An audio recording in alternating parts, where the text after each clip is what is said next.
Luz, paz e bênção para você. Hoje vamos abordar um tema doloroso, mas necessário: o esfacelamento da comunidade marrana no Brasil contemporâneo e como a exigência de conversão ao judaísmo tradicional está apagando as últimas brasas da espiritualidade criptojudaica. Falo aqui como pesquisador do tema há 2 décadas. E o que vou relatar precisa ser escutado como se fosse uma carta vinda das cinzas dos autos de fé. Vou me fundamentar inicialmente em uma pesquisa minha que se consolidou em um livro e em uma tese de doutorado de um membro do grupo de pesquisa que coordenei no Departamento de História da Universidade Federal de Sergipe, o professor Dr. Nelson Santana Santos, que fez uma pesquisa de doutoramento e escreveu sua tese, defendida recentemente, sobre o tema dos Bnei Anussim. Em meu livro, Cristãos Novos no Nordeste, entre a assimilação e o retorno, relata um episódio emblemático. Na verdade, foi uma pesquisa que iniciei em 2008 e cujos resultados foram publicados neste livro no ano de 2012. Fiz um estudo comparativo entre 2 realidades vividas pelos descendentes de cristãos novos judaizantes, também chamados de marranos, e mais modernamente de Bnei Anussim.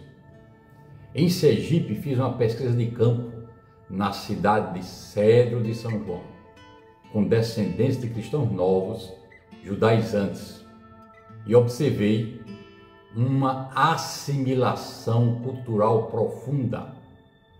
Vamos assistir um pouco de como foi essa pesquisa de campo na cidade de Cedro de São João.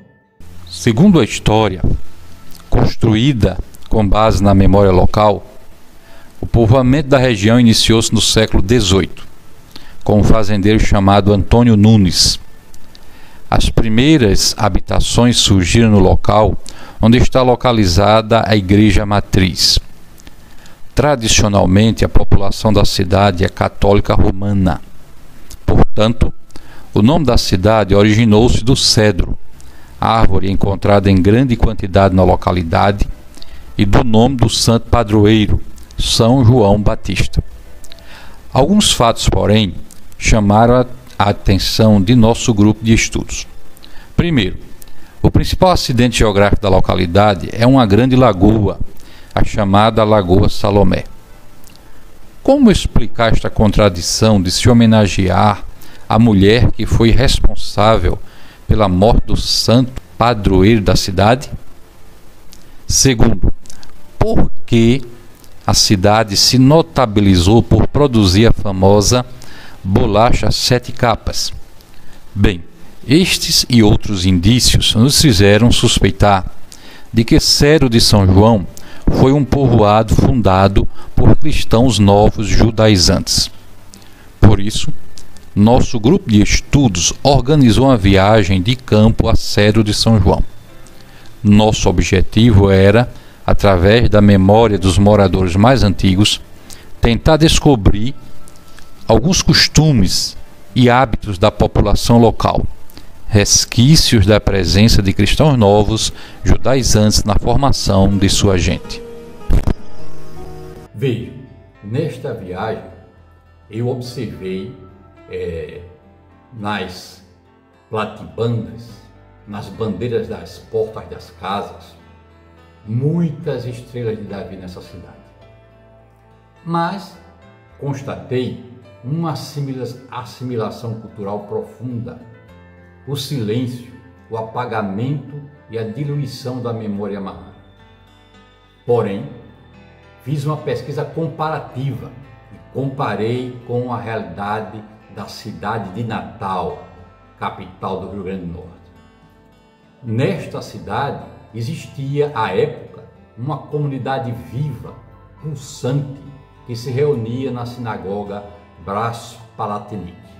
Conviviam e participavam do serviço religioso descendentes de criptojudeus que retornaram à religião de seus ancestrais e filhos e netos de imigrantes da Europa e do Marrocos. Encontrei documentos do ano de 2007 com pessoas que se admiravam, estavam se admirando dessa convivência que na realidade iniciou-se no final da década de 1970. Uma união entre os descendentes de cristãos novos e judeus ortodoxos, não pela conversão, mas pelo retorno simbólico à tradição. Esses dois grupos coexistiam, os retornados com uma espiritualidade visceral. Conheci vários deles, me tornei amigos. Eles conviviam com os ortodoxos, com zelo legalista, mas ali havia convivência, havia reconciliação histórica. Assim, no livro que eu escrevi, apresentei essas duas realidades, duas expressões distintas da herança cripto-judaica contemporânea. Cério de São João, em Sergipe, onde a memória marrana encontra-se fortemente assimilada, dissolvida no cotidiano e desprovida de organização comunitária. O estado de Sergipe, de um modo geral, apresenta esta realidade. Porém, no Rio Grande do Norte, emergiu um fenômeno singular, uma comunidade judaica composta tanto por judeus ortodoxos quanto por descendentes de cristãos novos que buscavam um retorno espiritual, mas com um detalhe importante: sem conversão formal. Essa convivência floresceu na sinagoga Brás Palatinique, em Natal, num tempo em que o critério de pertencimento era mais fluido e a memória judaica podia se expressar por afinidade espiritual e narrativa histórica, não por trâmites rabínicos. Durante algum tempo, esses grupos conviveram em harmonia, respeitando mutuamente suas trajetórias e espiritualidades. Eu visitei a sinagoga várias vezes, participei do serviço, o Kabbalah Shabbat, mas, infelizmente, isso acabou. Essa experiência foi esfacelada pela exigência crescente de conversão.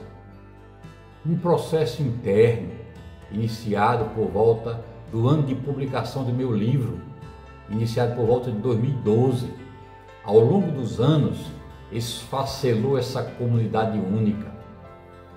Prevaleceu o pensamento de que sem conversão formal não há pertencimento. O que era antes o espaço de cura e reconexão espiritual se tornou um campo de exclusão e julgamento. Eu participei de momentos de inspiração nesta sinagoga. Assim, a sinagoga Brás Palatinique, que um dia foi símbolo de reconciliação histórica e retorno espiritual, tornou-se um marco do fim da convivência entre os retornados e os convertidos.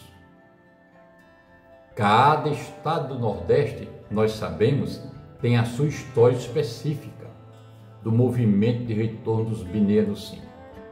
Mencionei aqui o caso de Sergipe. Para mim, o paradigma da assimilação, o paradigma do processo da assimilação, e o caso do Rio Grande do Norte, em Natal, porque são dois casos que conheci de perto, que pesquisei com profundidade e convivi um pouco com alguns binenos envolvidos, especialmente em Natal. Tornei-me amigo de alguns deles, como do rabino emérito João Medeiros, naquele tempo também do presidente da sinagoga, Manuel Moura. Mas existem peculiaridades e semelhanças nas experiências do movimento de retorno em cada estado. Peculiaridades que diferenciam, semelhanças que aproximam. Agora, depois desta exposição rápida, desejo apresentar a pesquisa mais recente sobre a situação dos binenos no Nordeste, que é a tese de doutorado de Nelson Santana Santos, recém-defendida no Programa de Pós-Graduação em Sociologia da Universidade Federal de Sergipe. Nesta tese, ele mostra algo mais grave: os marranos se deram por vencidos. Vamos então agora acompanhar rapidamente o professor Dr. Nelson Santana dos Santos apresentando o que o levou a se dedicar a esse tema da questão identitária em relação aos binenos sim nos dias atuais. Vou então apresentar o vídeo com o próprio professor Dr. Nelson Santana apresentando com a sua capacidade de síntese incrível como foi e os objetivos de sua pesquisa. Os binenos, sim, são pessoas que vivem hoje no século XXI, que passaram a se movimentar, sobretudo a partir do século XX, reivindicando para si a herança histórica e cultural desses judeus que foram, desde lá o final do século XV, obrigados a viver como católicos, como cristãos, embora em suas consciências se considerassem judeus. O problema sociológico que nós vemos ao abordar esse fenômeno é que essa reivindicação dos binenos sim não é aceita, pelo menos não nos parâmetros em que eles desejam. Explicitando isso de uma maneira mais clara, os binenos sim se consideram descendentes de judeus por um processo histórico. Eles entendem que suas famílias guardaram tradições, ainda que de maneira oculta, às escondidas, guardaram tradições que estabelecem uma continuidade entre essas pessoas que vivem hoje no século XXI e aqueles personagens, aqueles homens e mulheres que ao longo de séculos, em lugares como as colônias ibéricas, das quais o Brasil era uma delas, viviam a sua religiosidade, a sua religião de consciência, o judaísmo, viviam de maneira oculta. No entanto, o judaísmo, enquanto religião estabelecida, estabelece alguns parâmetros para que alguém seja considerado judeu. Os dois principais parâmetros, os dois principais requisitos reconhecidos sobretudo pelas correntes mais ortodoxas do judaísmo são, primeiro, a comprovação da linhagem matrilinear judaica, ou seja, a pessoa, para ser considerada judeu, deve comprovar que ela descende de uma mãe judia. Uma segunda opção é passar por um processo de conversão. A primeira está, portanto, limitada a apenas algumas pessoas, aquelas que conseguem comprovar esse seu extrato familiar ao longo dos séculos. A segunda é aberta a qualquer pessoa. O problema é que, como os binenos sim se entendem herdeiros de todo um processo histórico, inclusive de perseguição e de opressão, no entendimento de alguns dos representantes desse movimento, passar pelo processo de conversão seria uma forma de desrespeito à história dessas famílias. Ao passo que, por outro lado, também, muitos deles não têm como comprovar essa sua pertença judaica através da matrilinearidade judaica.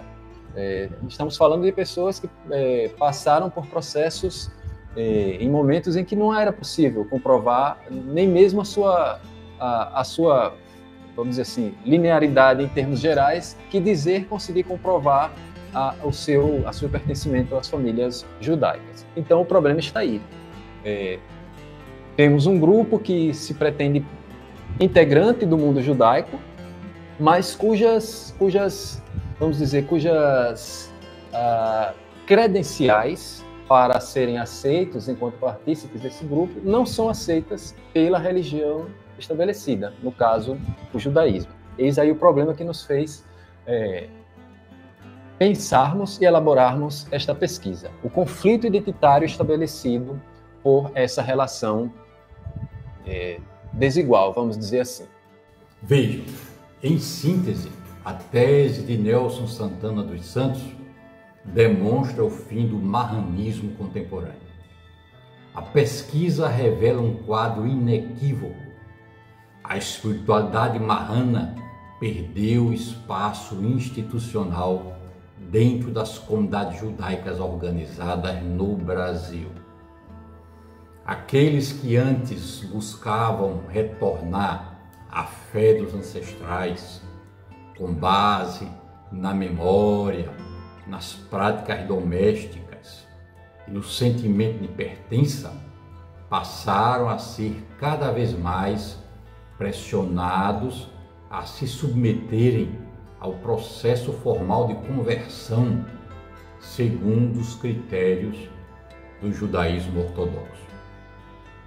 A tese do professor Dr. Nelson Santana demonstra que, ao longo das últimas décadas, houve uma mudança de paradigma, de uma abertura parcial nos anos iniciais do movimento marrano contemporâneo para uma hegemonia do discurso rabínico ortodoxo, que considera inválido qualquer retorno que não passe por um rito oficial de conversão. Muito triste. O resultado deste quadro atual, muitos descendentes de cristãos novos abandonaram o caminho do retorno místico e se renderam e se rendem resignados à burocracia religiosa. Outros simplesmente se afastam da comunidade, silenciados e invisibilizados, como no tempo da Inquisição. Eu conheço um caso exemplar de uma pessoa extremamente engajada, que hoje em dia está afastada e desanimada. Meu amigo pessoal na cidade de Natal. O professor Nelson chega a apontar a ocorrência de conversões em série por parte de descendentes de judeus ibéricos, não por convicção plena, mas por necessidade de reconhecimento institucional e por necessidade de pertencimento comunitário. Essa análise corrobora com força o argumento central que estamos tecendo. O ideal de retorno espiritual está sendo substituído pela imposição da conversão formal, o que representa paradoxalmente uma nova forma de apagamento da identidade marrana. Porém, não podemos ignorar a raiz desse pensamento. Maurice Lam, uma das vozes mais escutadas nos meios ortodoxos, defende que o não-judeu, ainda que com ancestralidade judaica, deve se converter, pois a linhagem foi quebrada. Um detalhe tremendo, em sua obra, esta aqui que eu tenho nas mãos, ele chega a sugerir critérios próximos a uma limpeza racial e espiritual. O sangue precisa ser restaurado pela conversão. Mas que tipo de espiritualidade é essa? que vê a alma como impura até que se submeta a um tribunal humano? Difícil de aceitar. No apêndice deste livro, existe, desta edição em português, o livro intitula-se Bem-vindo ao Judaísmo, Retorno e Conversão. No apêndice desse livro, Maurice Lang traça um panorama da história marrana, reconhecendo o sofrimento, a criptoidentidade e a resistência espiritual dos Anusim. Está aqui, quem ainda não leu, leia, é o apêndice.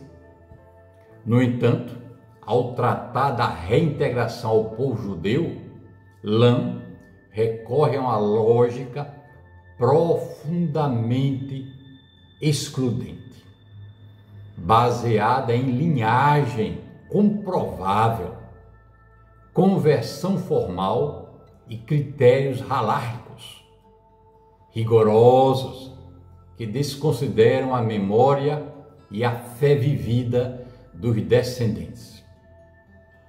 Baseado, então, nos critérios da famosa halahá. Ele admite, muitos marranos permaneceram judeus no íntimo, observavam o Shabat nos porões escondidos, resistiram culturalmente à conversão total, até formaram comunidades de retorno, como demonstrado, em vários lugares, por exemplo, em Salônica, no antigo Império Turco-Otomano. Mas, ao discutir a reintegração desses descendentes, ele afirma, aqui neste livro,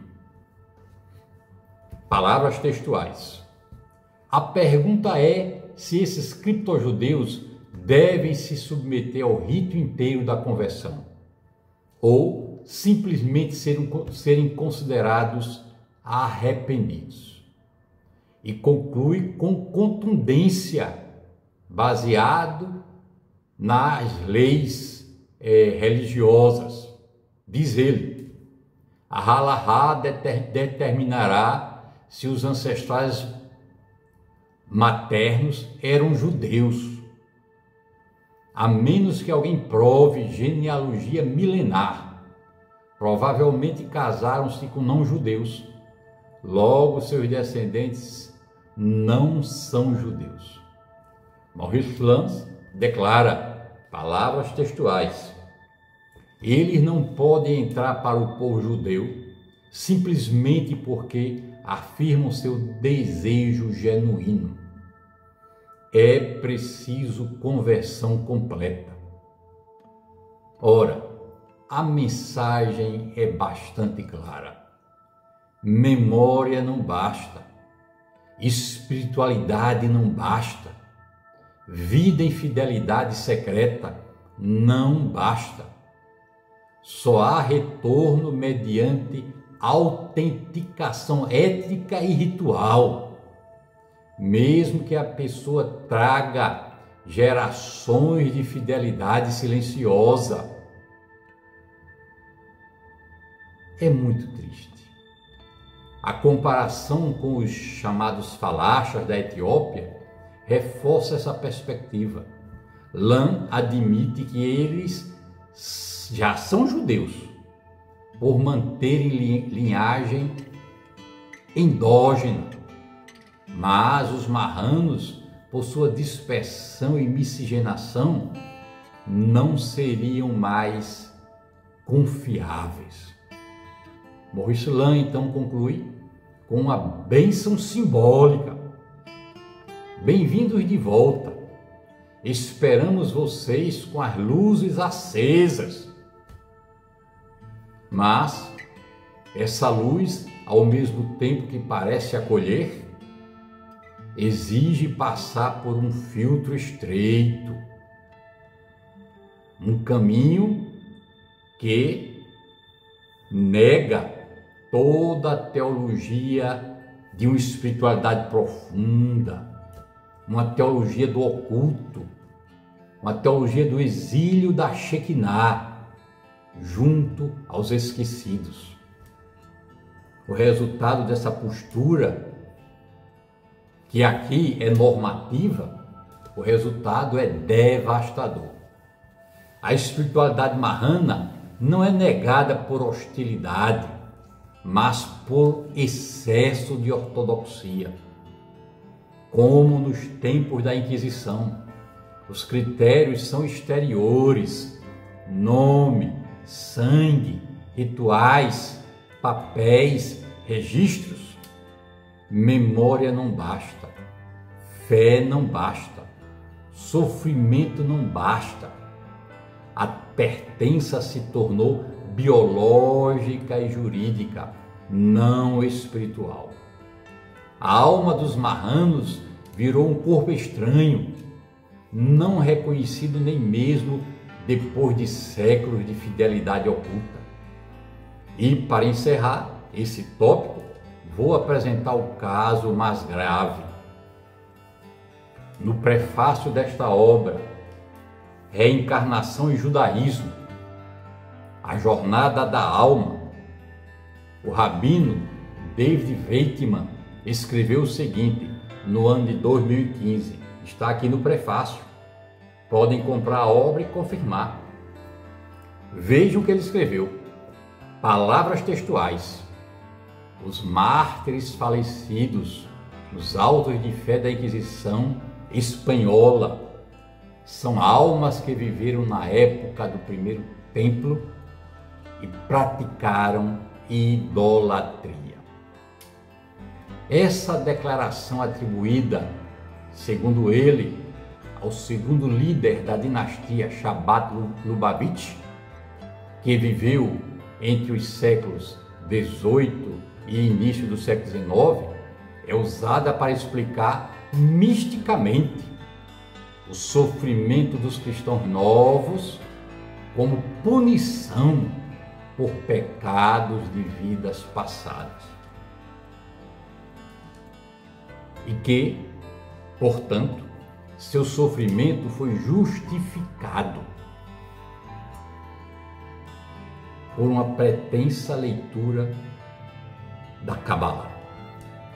Ora, o Zohar, a principal obra da Kabbalah, ensina que há almas que carregam o erro coletivo, mas sempre com chance de reparação. Jamais se diz que os queimados na Inquisição foram culpados por pecados antigos. Ao contrário, são mártires do Tikkun, enviados juntos para acender a luz em tempos de trevas. Segundo a Kabbalah de Isaac Luria, muitas almas retornam em grupo, gerações inteiras que falharam no deserto, no templo ou no exílio, mas nunca se diz que uma geração foi exterminada ou punida por idolatria de milênios atrás. O retorno é para o Tikkun, não para a condenação. O retorno é para a retificação, não para a condenação. O Sefer HaGilgulim, o livro das encarnações, escrito pelo Rabi Haim Vital, segundo os ensinamentos de Isaac Luria, o Arizal, é a principal obra sistemática sobre reencarnação, a chamada Gilgul Neshamot, na Kabbalah. Neste livro, o foco principal em torno do tema da reencarnação é individual, mas há menções de reencarnações em grupo, especialmente em relação às almas que falharam em gerações anteriores e retornam juntas para o Tikkun, para um processo de restauração. Exemplo, o retorno das almas do deserto, dos que pecaram no bezerro de ouro, no episódio do bezerro de ouro, ou dos que entraram na terra prometida depois daquele episódio dos 12 espias. O Arizal ensina que as mesmas almas que entraram no Êxodo retornaram nas épocas posteriores para tentar reparar suas falhas, muitas em grupos, não isoladamente. O objetivo então desse retorno é reparação. Assim, diferentemente do que ensina a Kabbalah, pela lógica do movimento Shabbat Lubavitch, movimento eminentemente askenazita em suas origens, os marranos não têm mérito, são apenas resíduos de uma idolatria passada e precisam purificar-se pela conversão. Ora, minha consciência treme diante de uma afirmação como esta que está aqui. Sua aplicação à Inquisição é eticamente inaceitável e espiritualmente perversa e teologicamente infundada, cabalisticamente também infundada. Isso é uma redução kármica dos mártires da Inquisição, uma inversão teológica perversa. Agora eu pergunto, quem realmente se aproxima da idolatria, segundo os próprios rabinos ortodoxos? Conheçamos os fatos com um pouco mais de profundidade. Não somos nós, os descendentes dos mártires, que fomos perseguidos durante 3 séculos por rezar escondidos. Não somos nós que reverenciamos ancestrais queimados pelo Tribunal do Santo Ofício. São, na verdade, setores, notem bem, setores do movimento Shabbat Lubavitch, onde milhares de seguidores proclamavam que o Rebbe Menahem Mendel Sherzon, morto em 1944, é o Messias vivo, eterno e infalível. As acusações não vieram do judaísmo reformista apenas. Não vêm de mim. As acusações vieram dos grandes rabinos ortodoxos do século XX. Elazar Saki denunciou o movimento Shabbat como um culto perigoso, beirando a idolatria. Ovadia Yosef, líder espiritual do sefardismo ortodoxo, afirmou que Schneerson promovia heresia, que seus seguidores praticavam idolatria disfarçada de messianismo. E por quê? Porque muitos acreditavam que o Rebbe jamais morreu, que ele ouviria preces mesmo após a morte e que sua presença seria quase divina, algo absolutamente condenado pela lei religiosa judaica tradicional. É verdade que o Shabbat institucional, nega essas interpretações extremas. Isso é fato. Mas não pode negar que entre seus fiéis, multidões ainda o proclamam como Mashiach ben Davi. Inclusive com cartazes e hinos afirmando que o Rebbe efetivamente ainda vive e dizendo: viva nosso mestre, nosso líder, o Rei Messias para sempre e eternamente. Se alguém quer falar de idolatria, que comece por olhar o espelho interno das próprias instituições. Não acuse os marranos que rezam em segredo de idolatria, quando as sinagogas onde o Rebbe já ocupa o trono que só pertence mesmo ao Eterno, aplicam a doutrina esotérica, a doutrina da reencarnação, como julgamento moral retroativo, o que contraria a ética cabalística de um respeito, e repete o discurso inquisitorial como uma nova Inquisição, com uma nova linguagem, onde antes se dizia heresia, agora se diz idolatria em vida passada.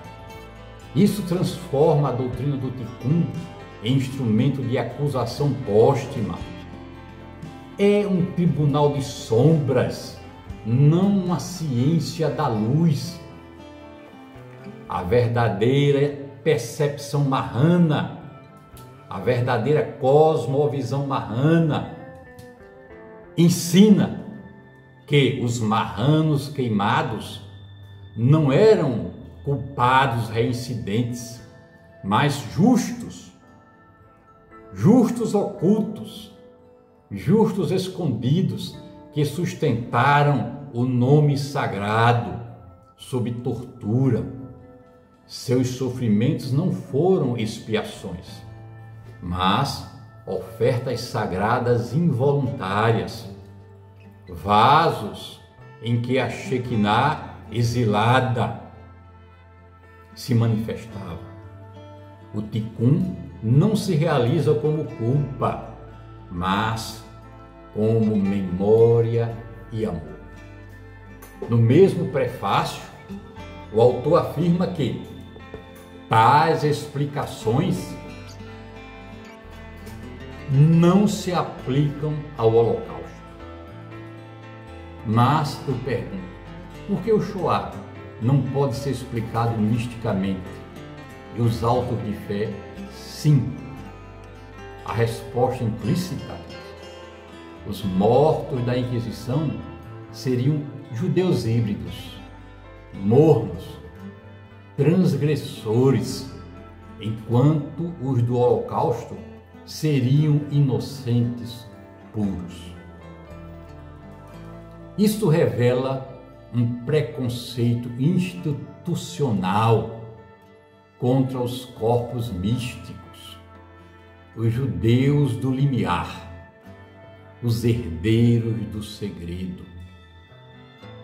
Eles foram os portadores secretos do nome divino.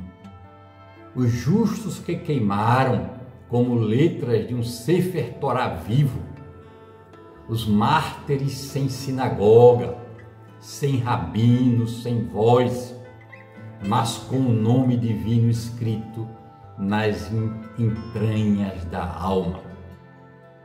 Rejeitamos assim toda a teodiceia punitiva. Reafirmamos a teologia marrana da presença oculta e reconstruímos o Tikkun não como julgamento, mas como resgate da memória e restituição ontológica. O caminho do marrano é o caminho de seus ancestrais, não o da submissão a estruturas institucionais, mas é o caminho da fidelidade interior. Não a conversão, mas a transmutação das obrigações institucionais, a transmutação em uma perspectiva espiritual, mística. Seus avós não foram apenas criptojudeus. Vejam aí a grande realidade. Eles foram, além de criptojudeus, foram criptocabalistas. mestres secretos da luz, portadores do ticum em silêncio. Pois bem, agora pretendo demonstrar como, efetivamente, os marranos do passado foram criptocabalistas e mostrar as consequências desse fato histórico para nós, nos dias de hoje, nós, seus descendentes. Vou contar para vocês um episódio interessante que está no meu livro, Os Arcanos Profundos do Criptojudaísmo. Um episódio aparentemente sem importância, que ocorreu na comunidade judaica portuguesa de Amsterdã, no ano de 1706. Esse episódio demonstra a importância que a Cabalá assumiu entre os sefarditas na diáspora. Esse estudo de caso foi realizado pelo professor Dr. Matt Goodish, diretor do Melton Center para Estudos Judaicos, conforme eu descrevo a seguir. No inverno do ano de 1706, ocorreu uma controvérsia entre dois membros da comunidade de Amsterdã, Nathan Curiel e Davi Mendes da Silva, em torno da sequência correta a ser observada na liturgia das orações no serviço matutino da sinagoga, para aqueles que chegam atrasados. Ora, após se atrasar para o serviço da manhã, Davi Mendes da Silva adotou um procedimento diferente da previsão ortodoxa conforme a lei religiosa para tais incidentes. Advertido por Nathan Curiel sobre seu erro na sequência da liturgia, Davi Mendes da Silva lhe respondeu afirmando que seguiram a postura litúrgica superior, posto que baseada no Zohar. Esse incidente gerou uma polêmica que durou 14 anos, em que responsas foram emitidas por vários rabinos, condenando a solução cabalística para a questão da sequência das orações em caso de atraso do adorador.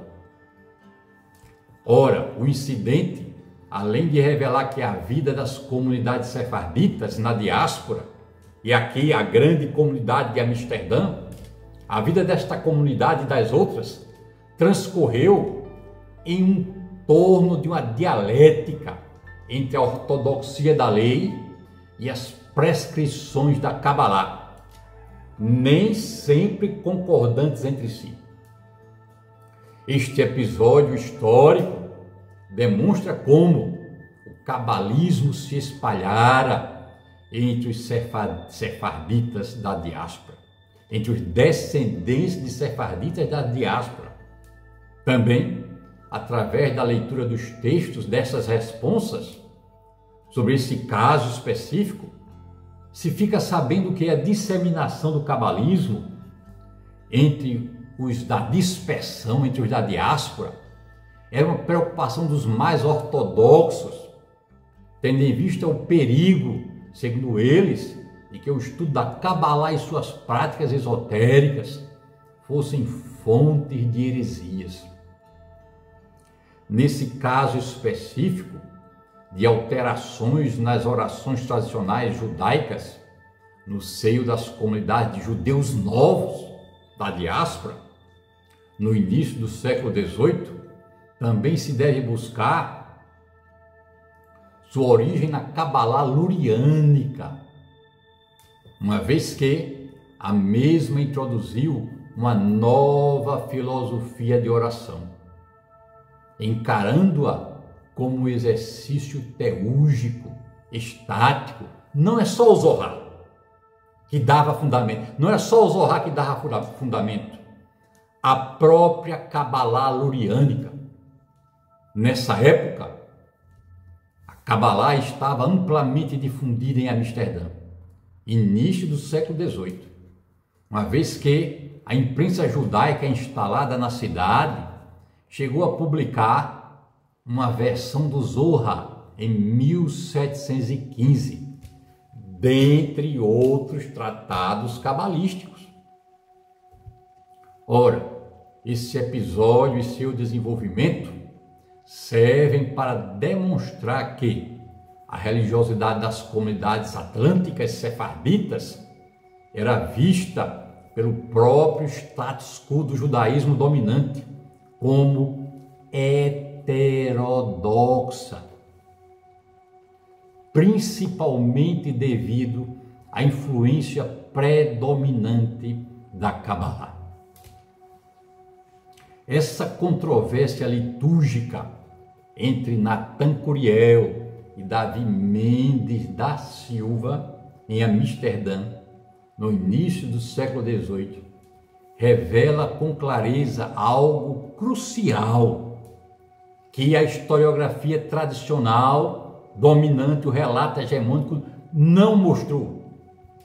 O criptojudaísmo dos mártires não retornou a um judaísmo ortodoxo e normativo, mas a um judaísmo cabalista, plural e vivo, com raízes na tradição do Zohar e na revolução de Isaac Luria, conforme eu demonstro no meu livro Os Arcanos Profundos do Criptojudaísmo. Busquem este livro, é um e-book gratuito que está disponível no site da editora da UFS.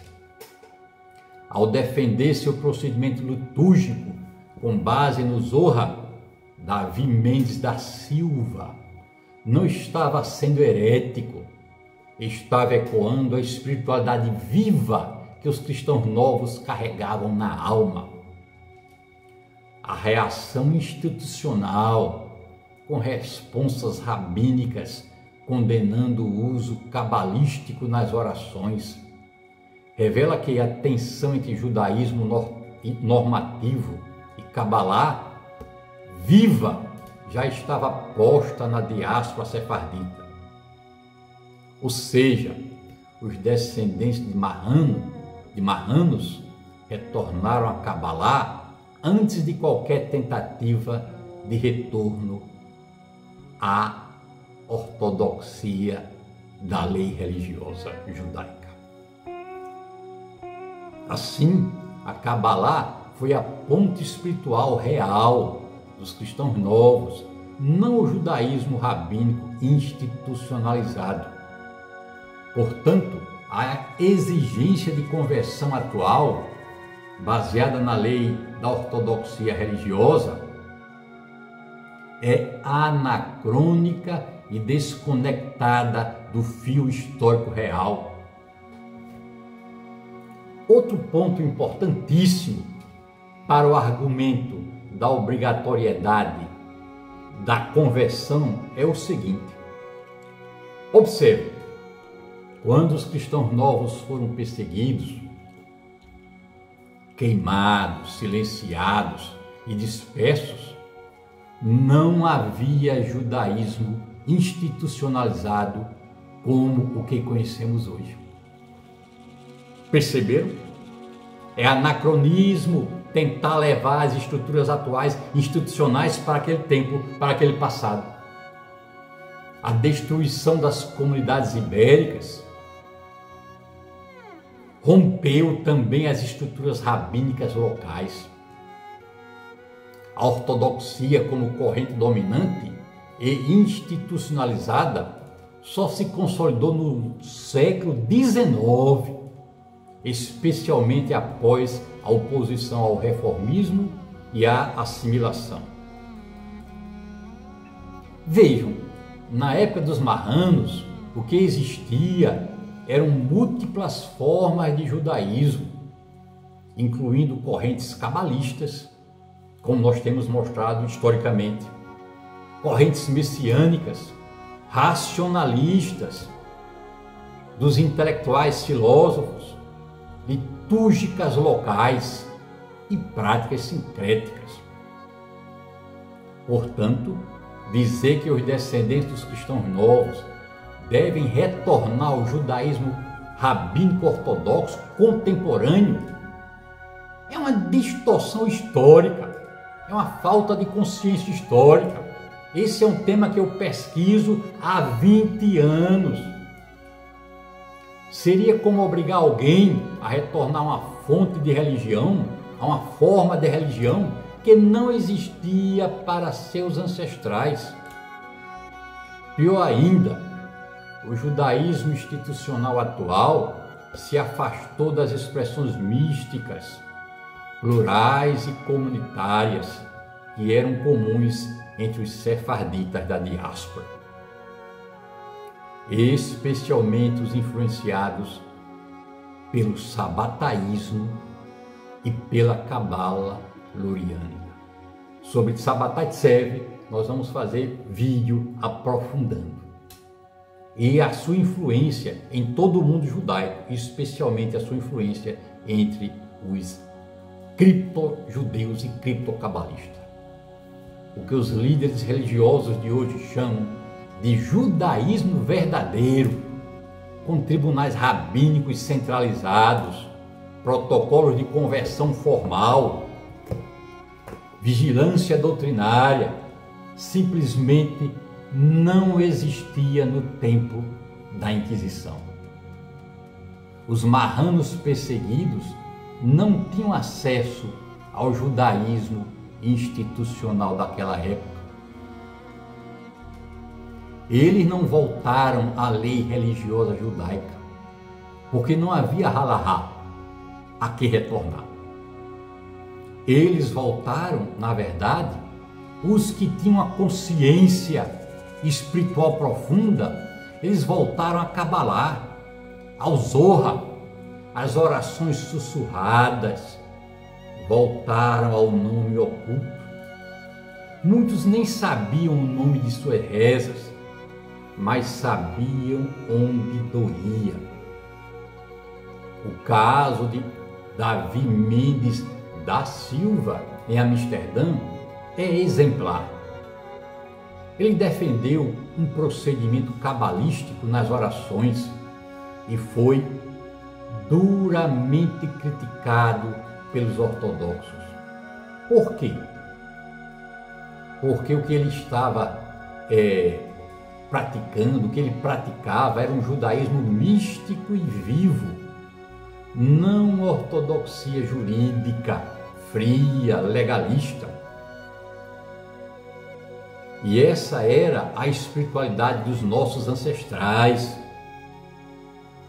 Então, hoje, quando se exige que um descendente de marrano se converta para voltar ao judaísmo, estão exigindo que ele entre em algo que seus antepassados jamais conheceram.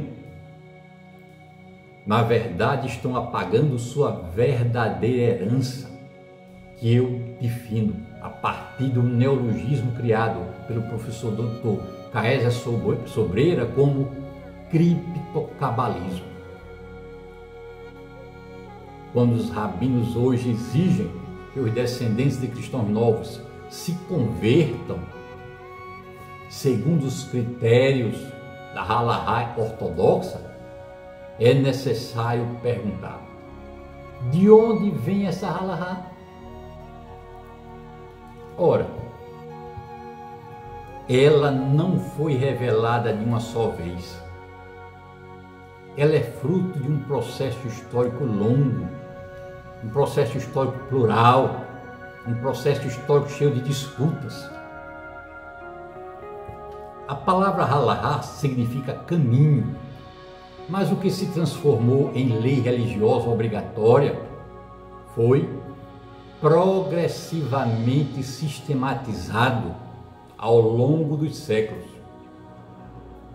com múltiplas fontes, como a Torá, a Mishnah, o Talmud, responsas rabínicas, codificações medievais. O maior marco dessa transformação foi a obra de Maimônides, o Rambam, que no século XII organizou os 613 mandamentos e tentou unificar a prática judaica. Mais tarde, no século XVI, o Shulchan Aruch tentou fixar essas leis como norma. Mas isso tudo aconteceu depois do período da Inquisição. Essa sistematização se completou depois do período da Inquisição, quando os marranos foram perseguidos e mortos. Não existia ainda o judaísmo institucionalizado como conhecemos hoje. Não tem sentido voltar para aquilo que não existia na época dos seus ancestrais, dos meus ancestrais, dos nossos ancestrais. Não existia.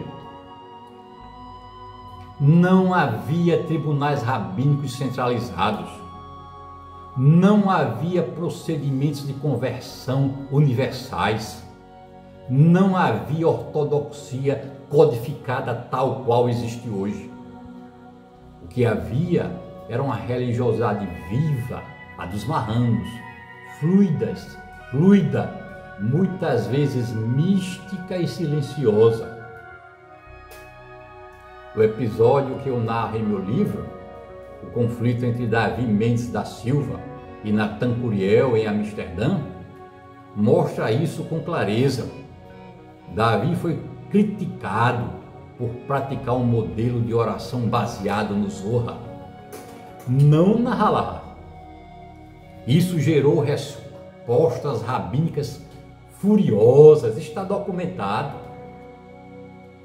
porque o que ele praticava era Cabalá viva, não ortodoxia fixada.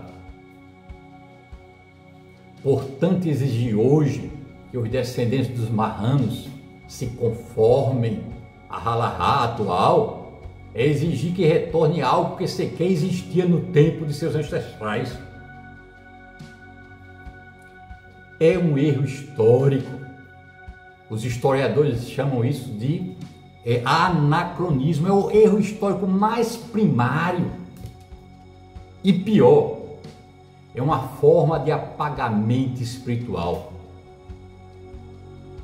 Porque os marranos praticavam e deixaram como herança não era o judaísmo legalista, mas em sua profundidade aquilo que nós chamamos de criptocabalismo, uma espiritualidade realmente secreta, a mística do nome, uma fidelidade silenciosa. Para confirmar tudo isso, permitam-me trazer agora a contribuição de Gershom Scholem, o maior estudioso da Kabbalah, o maior estudioso acadêmico da Kabbalah de todos os tempos. Ele escreveu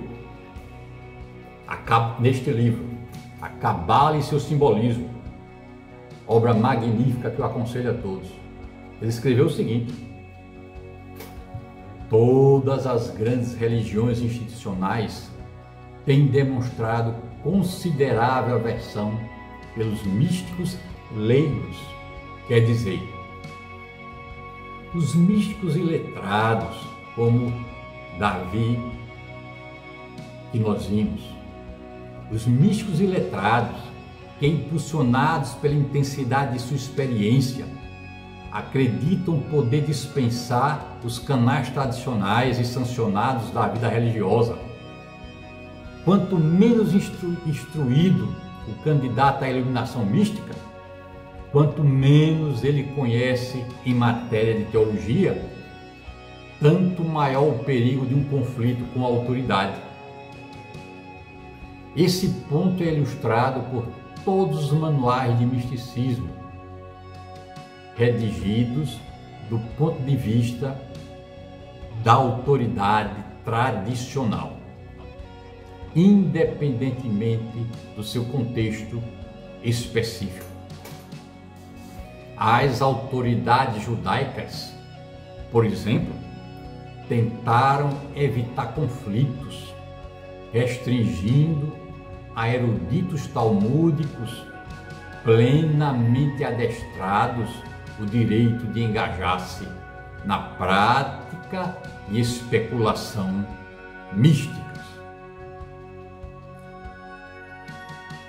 Outra explicação de Gershon Scholem sobre a relação da Kabbalah com o judaísmo religioso ortodoxo se dá em torno da concepção de revelação. Segundo ele, apresenta em sua obra mais célebre as grandes correntes da mística judaica. É um texto maravilhoso. Diz ele neste livro: para o místico, o ato original de revelação à comunidade, a revelação a revelação, por assim dizer, pública do Monte Sinai, para tomar um exemplo, aparece como algo cujo verdadeiro significado está ainda por se manifestar. A revelação secreta é para ele a real e decisiva, e assim a substância dos textos canônicos, como a de todos os outros valores religiosos, é fundida e remodelada ao passar pela corrente de fogo do sentimento místico. Não é de surpreender que, mesmo que o místico tente permanecer no interior dos limites de sua religião, ele, no mais das vezes, consciente ou inconscientemente, se aproxima destes limites e até os transgride.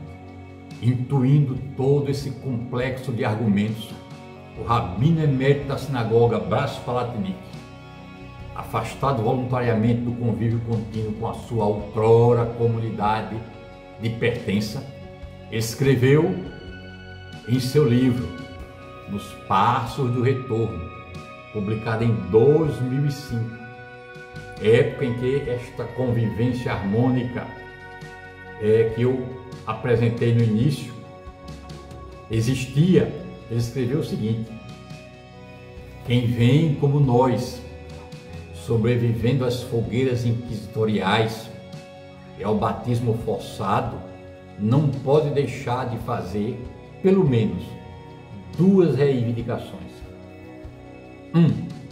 Que os batismos cristãos não sejam considerados válidos para nós, pois eles foram forçados sob perseguições, ameaças, confiscos e o martírio na fogueira. 2. Que uma conversão agora para a volta ao judaísmo seria de novo uma conversão forçada. Seria a negativa de nossa sobrevivência como judeus e seria o reconhecimento da vitória dos inquisidores. Bem, isso é exatamente o que o judaísmo institucionalizado de hoje, que nem existia nesse formato na época da perseguição inquisitorial, está exigindo os atuais chamados Bnei Anusim, os descendentes dos antigos marranos criptojudeus. Eu queria dizer a você, meu companheiro descendente de criptojudeu e descendente de marrano, o que falta para nós nesta condição é percebermos que grande parte do judaísmo institucionalizado atual, hoje protegido por um Estado-nação e tribunais, tornou sua expressão cultural e religiosa poderosa e etnocêntrica. O que falta para nós percebermos isto? Que, embora haja uma raiz comum, nossa trajetória foi outra. E que, apesar de reconhecermos sua grande obra em preservar o hebraico sagrado e as tradições espirituais milenares, nós temos também uma história própria, secreta, luminosa e também sagrada. O que falta para nós percebermos estes dois fatos? Foram nossos antepassados que, à margem, forjaram os valores da modernidade. E nós temos para onde voltar. Sem submissão, sem humilhação. Se buscarmos na nossa própria história, contada com justiça, contada por historiadores de origem marrana, encontraremos a verdadeira fonte de espiritualidade que nos sustentou e nos sustenta. Que esta geração desperte para o Sode, a dimensão mais profunda da Torá, que desperte para a espiritualidade profunda e substitua a conversão forçada atual pela prática da Kabbalah como retorno vivo. Que o nome que foi roubado seja restaurado nas brasas do coração. E eu pergunto, já encaminhando o final, quem sustentou o nome sagrado em meio às trevas? Quem manteve o Shabat, nas cozinhas escondidas, nos corações silenciosos? A concepção marrana profunda não é uma teologia de impureza, é a teologia da resistência mística. Não se trata de voltar a uma identidade racial. Na Kabbalah, especialmente na obra do Rabi Moshe Cordoveiro e do Arizal, há o conceito de Shoreh HaNeshama, a raiz da alma. Uma pessoa pode ter nascido em um lar não judeu e ainda assim carregar dentro de si uma raiz de alma israelita, ou ter uma missão ligada a Israel, à restauração do nome, ao Israel espiritual. O retorno, portanto, não é racial, mas espiritual. O retorno não depende do DNA, mas depende da chamada interior da alma, que se lembra do nome divino. O retorno significa reconstituir o pacto espiritual com o Eterno, mesmo sem documentos, sem reconhecimento de um Beit Din.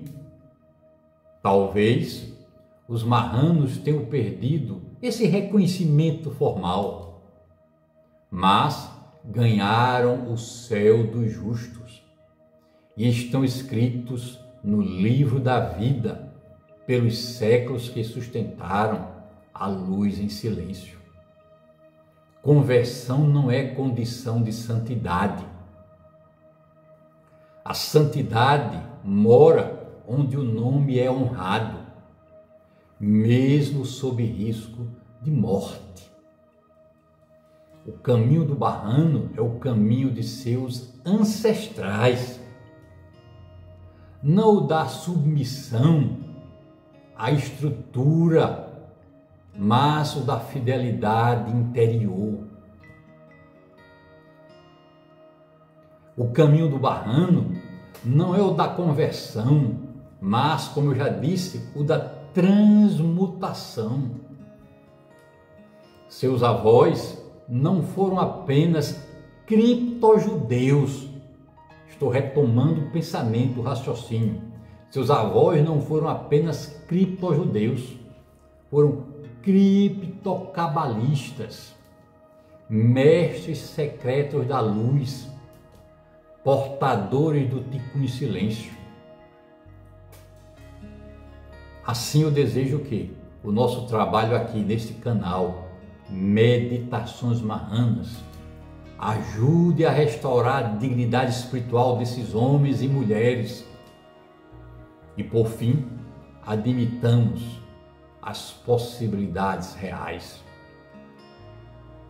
Se possível, evitemos a assimilação. Jamais admitamos a conversão. Não nos enganemos mais com a ideia de retorno ao que nunca foi nosso em essência. O que precisamos é de conscientização profunda de nossa história. Uma história de luz escondida. Uma história de fidelidade anônima. Uma história de resistência mística. Que a Shekinah os abrace. Que sua memória nos guie. E meu amigo, se você chegou ao final desse vídeo, longo por necessidade, eu quero lhe convidar a se inscrever no canal Meditações Mahanas. Faça o favor, compartilhe esse vídeo com todo descendente de Mahana. Compartilhe esse vídeo com todo descendente de criptojudeu e criptocabalista que conheça em seu círculo de amizade. E ative o sino de notificações para receber o comunicado dos próximos vídeos que eu continuarei publicando, esclarecendo este assunto, até hoje, bastante mal compreendido. Até o próximo vídeo.